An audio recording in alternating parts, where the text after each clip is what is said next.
Hello guys, welcome to my doubt sessions. The doubt has been sent by one of my students and we will be solving it out here, and you are also welcome to send me the doubts in the same way, and I will try my best to solve those doubts out here on the board. Okay, so here we have seen the doubt. Language तो इसमें है already, आप उसको पढ़ सकते हो, लेकिन मैं उसको जरा एक बार अपने लैंग्वेज में आपको समझा देता हूँ. ये बोल क्या रहा है कि बंधु हमारे पास दो रॉड है, समझे, दो नॉन कंडक्टिंग रॉड है, यानी कि इसके ऊपर अगर आप चार्जेस को रखोगे तो चार्जेस आपके फ्लो नहीं होंगे. ठीक है, ओके, नॉन कंडक्टिंग रॉड है इसके ऊपर, और इन दोनों रॉड को हमने स्प्रिंग के साथ जोड़ दिया है, स्प्रिंग के साथ यहाँ पे जोड़ दिया है. ठीक है, और इस रॉड की जो लेंथ है वो है आपकी L, और स्प्रिंग की जो आपकी है लेंथ है वो है L/2 और L/2. It is saying that it is the relaxed length of the spring. What do you mean by the word relaxed length? इसका अर्थ है क्या कि इसके ऊपर कोई फोर्स अभी आपका लग नहीं रहा है. There is no force acting on the spring. In that situation, what is the length of it? That is your L/2. तो एक बात बताओ, क्या ये स्क्वायर है? ये शेप आपका होगा स्क्वायर? नहीं होगा. क्यों? क्योंकि यार ये L है, L/2 है, और ये L/2 है. It's not a square, it's a rectangle, right? Okay, लेकिन ये बोल रहा है क्या कि जब आपने इसके चारों कोने पे प्लस क्यू ये चार चार्जेस आपने यहाँ पे रख दिए, अगर आपने ये चार चार्जेस यहाँ पे रख दिए तो उसके बाद it has acquired the shape of A square, right? How वो मैं भी आपको जो समझा रहा हूं, ठीक है ना? ओके, आपने ये चार्जेस यहाँ पे जो है रख दिए तो it has acquired the shape of a square, and square means ये हो गया कि इसकी लेंथ और इसकी भी लेंथ आपकी होगी L हो गई, इसकी भी लेंथ हो गई L हो गई. यही तो हुआ इसका अर्थ, ठीक है ना? डन, यही आपसे बोल रहा है. So what it is asking that what is the value of K? What is K? K is the force constant. K आपका होता है फोर्स कांस्टेंट. ये आपको जो है ढूंढना है. सिंपल शब्दों में ये सवाल है तुम्हारा, ठीक है? ओके, अब इसको जो है समझते हैं, लेकिन अगर इसको आपको समझना है तो लेट्स सी कि इसके अंदर क्या क्या थ्योरी और कंसेप्ट यूज हुए हैं और कौन कौन से फार्मूले we will see in this. ठीक है, आइए देखिए. एक होता है आपका थ्योरी जो आप शायद जानते होंगे, that is known as the Coulomb's law of the forces. Coulomb's law, ठीक है, ये बोलता क्या है कि आपके पास अगर दो चार्जेस हैं Q1 एंड Q2, ठीक है, which are being separated by a distance R, ठीक है, then the force of the attraction और द रिपल्सन. बात को सुनिएगा बड़े ध्यान से. The force of the attraction और रिपल्सन, तो I will write like this, attraction और रिपल्सन, ठीक है, that is directly proportional to the product of the magnitude of these two charges and inversely proportional to the distance, to the square of the distance between them. ठीक है, यही हो गया. On combining these two, what we find that F is directly proportional to the Q1 Q2 by R square, where this proportionality sign can be replaced by a constant, that is the K, which is known as the dielectric constant K. तो ये आपका हो जाएगा Q1 Q2 by R square, ठीक है. And in the electrostatics, this K can be replaced by, can be written in the form 1/4 pi epsilon naught Q1 Q2 by R square. Simple, ठीक है. ये वाला फार्मूला यहाँ पे use होगा. Sir क्यों होगा यूज? भैया ऐसा है, आपने चार्जेस वहाँ पे जो रखे हैं ना, हाँ, तो जो स्क्वायर का शेप आपका ले रहा है ना बेटा, हाँ, वो उसको ढकेल रहा है. सेम चार्जेस हैं, आई मीन टू से same nature of the charges हैं, तो वो रिपल्सन होगा. और अगर आपका वो डिफरेंट नेचर के होते, एक होता पॉजिटिव और एक होता आपका नेगेटिव, तो दे वुड हैव अट्रैक्टेड. यहाँ पे ऐसा कुछ नहीं है. यहाँ पे ऐसा क्या है, सिर्फ रिपल्सन वाला है, क्योंकि चार्जेस का जो नेचर है वो आपका सेम है और मैग्नीट्यूड भी सबका सेम है. ठीक है ना? चलिए, तो इसका अर्थ है क्या, that we have to deal with the force of the repulsion between this charges. एक हो गया तुम्हारा, ये हो गया. एक थ्योरी आपकी होगी यूज, ये वाली होगी. सेकंड थ्योरी आपकी होगी क्या यूज, देखिए सेकंड थ्योरी जो आपकी यूज होगी वो है आपका principle of superposition, principle of superposition of the charges. इसमें होता क्या बंधु, सुनना बात को एकदम ध्यान से, ठीक है। मान लीजिए कि आपके पास एक चार्ज है क्यू, कोई भी एक सेंट्रल आपका चार्ज है क्यू, ठीक है, और इसके चारों ओर आपके चार्जेस बिखरे हुए हैं, Q1, Q2, Q3, Q4, Q5, Q6, infinity ले लो, ठीक है, right. So the total net force acting on the charge Q, the total net force acting on the charge Q, it will be the summation of all the forces due to the individual charges. It will be the summation of all the forces due to the individual forces of all these charges on this charge. इसका अर्थ क्या है कि ये इसके ऊपर एक force लगेगा, ये इसके ऊपर एक लगाएगा फोर्स, ये इसके ऊपर एक लगाएगा फोर्स, और भाई साहब ऐसे न जाने कितने कितने फोर्सेस उसके ऊपर लग रहे होंगे इंडिविजुअल चार्जेस के द्वारा। तो जो आपका टोटल फोर्स इसके ऊपर आएगा वो इन सब का क्या होगा, सम्मेशन होगा। और सबसे अच्छी बात सुनिए क्या है, इसके ऊपर जो फोर्स इसका जो फोर्स इसके ऊपर लग रहा होगा, this is a Q not ले लेते हैं, ठीक है, इस पे जो इसके द्वारा फोर्स लग रहा होगा that will not be affected by the presence of all these charges. इस चार्ज का इसके ऊपर कोई इफेक्ट नहीं आएगा, इस फोर्स के ऊपर कोई इफेक्ट नहीं आएगा, ठीक है, सबका अपना अपना फोर्स है, राइट। इसका अर्थ है क्या कि the force on 0 due to 1, the force on 0, अब इसको ले लिया हमने, 0 ले लिया है, due to 2, the force on 0 due to 3, the force on 0 due to 4, the force on 0 due to 5, and the force on 0 due to 6, right, that can be written like this. यहां पे आपका आएगा क्या, K Q0 Q1 बाई, अगर मान लो कि इनके बीच की दूरी हम ले लेते हैं R1, इसका R2, इसका R3, इसका R4, इसका R5, इसका R6, 6 है भी क्या, हाँ यहाँ पे R6, ठीक है, तो यहाँ पे हो जाएगा तुम्हारा R1 का स्क्वायर, ठीक है, ऐसे ही K Q0 Q2 by R2 का स्क्वायर, ऐसे ही K Q0 Q3 by R3 का स्क्वायर, ऐसे ही K Q0 Q4 by R4 का स्क्वायर, ऐसे ही K Q0 Q5 by R5 का स्क्वायर। बस यार इतना बहुत, एल्स आप भी लोगों बोर हो जाओगे, बोल क्या करवा क्या रहा है, ठीक है ना। अब सुनते हैं बात को। तो हमने अब तक देखी दो बातें, एक बात ये कि what is the Coulomb's law of the forces, ये आपका है, and what is the principle of superposition of the forces, हमने ये दोनों बातें देख ली यहाँ पे, ठीक है ना। ओके, अब देखते हैं कि सवाल आपका इससे कैसे सॉल्व होगा, ठीक है। ये देखिए, जब आपने वहां पे चार्जेस को रखा तो it has acquired the shape of A square and it has become stable in equilibrium. अब सुन लीजिए हमारी बात को बड़े ध्यान से, फिजिक्स अगर आपको समझनी है, you have to lead a balanced life. मन शांत होना चाहिए। If you know how to balance the forces, पूरा का पूरा सर फोर्सेस का इसमें खेल है। अगर आप देखिएगा बड़े ध्यान से तो सारा का सारा आपका फोर्सेस का ही इसमें खेल है।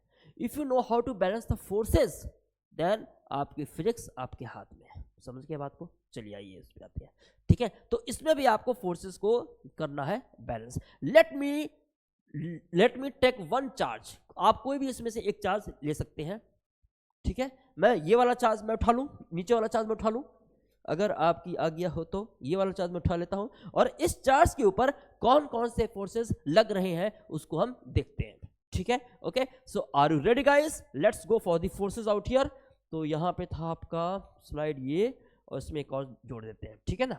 ओके, तो अगर मान लीजिए कि आपने देखा, हम इसको सिंपल तरह बना लेते हैं ऐसे, ठीक है ना। ओके, अच्छा, यहां पे आपका स्प्रिंग था ना, यहां पे आपका था स्प्रिंग था, और इसका भी अब लेंथ आपका हो गया है, एल हो गया है, ठीक है ना। इसका भी हम लेंथ लेते हैं एल, एल और एल तो है ही आपका, ठीक है ना। और जो आपका चार्ज एक रखा हुआ है वो यहाँ पे रखा हुआ है, प्लस क्यू। ठीक है ना। अब देखो, क्या यहां भी एक चार्ज है? हाँ सर है। क्या यहां भी एक चार्ज है? हाँ सर है। क्या यहां भी एक चार्ज है? हाँ सर है। 1 1 2 3 4. So we have to find out the force on the fourth one.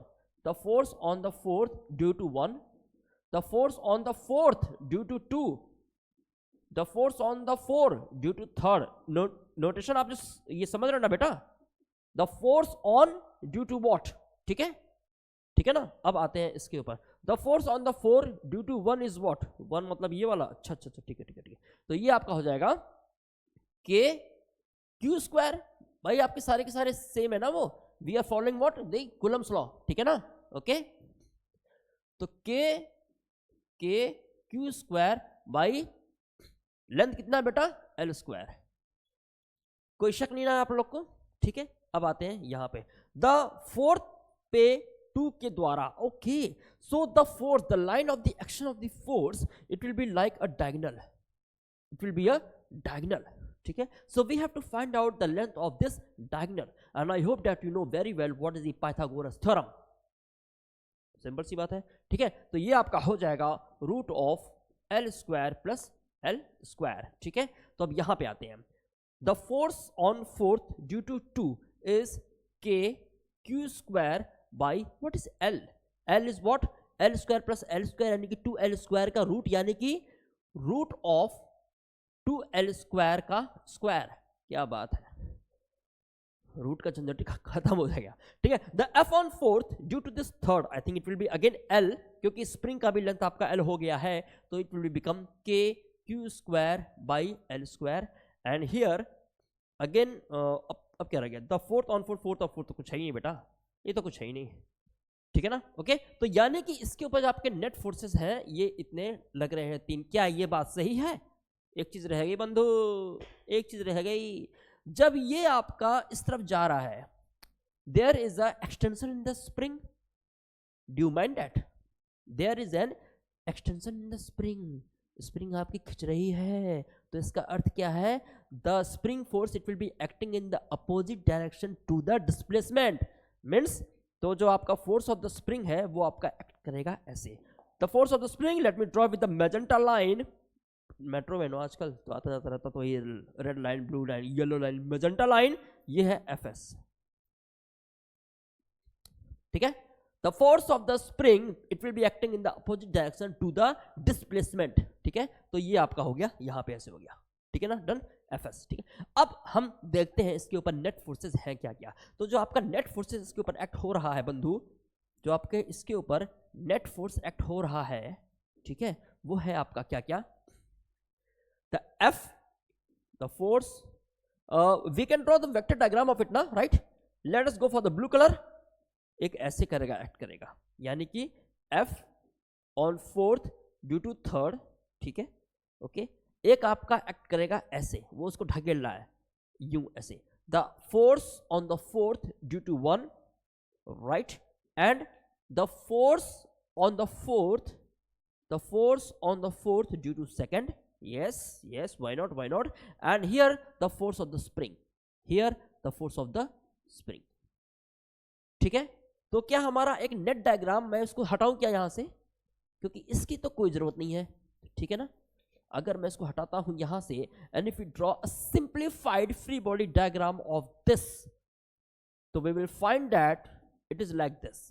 ये चार्ज है आपका, ये आपका हो गया F43, ठीक है, F41, F42, और ये हमारा फोर्स ड्यू टू स्प्रिंग। मजा आया, ठीक है। अब सुनिए बात को, स्क्वायर का शेप है, the shape has not deformed, square वाला शेप है, इसका अर्थ है क्या, कि we have to find out the net force in this direction, in this direction, ठीक है। अब देखो बात को बड़े ध्यान से, अब हमें फोर्स निकालना है इसी डायरेक्शन में, ऐसे ही, ठीक है। तो अब देखो क्या है, ये तो आपका सिर्फ डायगोनल वाला है ये पूरा मामला, ठीक है। और डायगोनल का जो एंगल होता है साइड से किसी भी स्क्वायर या रेक्टेंगल का, वो आपका होता है क्या है, 45 डिग्री होता है। ये बात आप अच्छी तरह जानते होंगे, ठीक है। तो इसका अर्थ है क्या कि ये भी आपका हो जाता है 45 और ये भी हमारा हो जाता है 45, तो means this will be your 45, ठीक है। देख रहे हो, मैं यहाँ भी ड्रॉ कर रहा हूँ, यहाँ भी कर रहा हूँ, ड्रॉ कर रहा हूँ, ठीक है। तो ये आपका हो जाएगा 45 डिग्री, ठीक है। अब सुनिएगा बात को ध्यान से, क्या इस रॉड की लेंथ में यहां पर कोई डिफॉर्मेशन हुआ है? Is there any deformation in the length of the rod? No, मतलब कोई फोर्स इफेक्ट नहीं किया। इसका अर्थ क्या है कि this force has been nullified, this force has been nullified, ठीक है, राइट। तो इसका अर्थ क्या है कि ये वाला जब यहां पे आपका फोर्स आएगा, जो नेट फोर्स इस वाले डायरेक्शन में है, वो है तुम्हारा F4 to F on fourth charge due to the second charge cos 45 degree, ठीक है ना। So now we will balance the forces in the horizontal direction.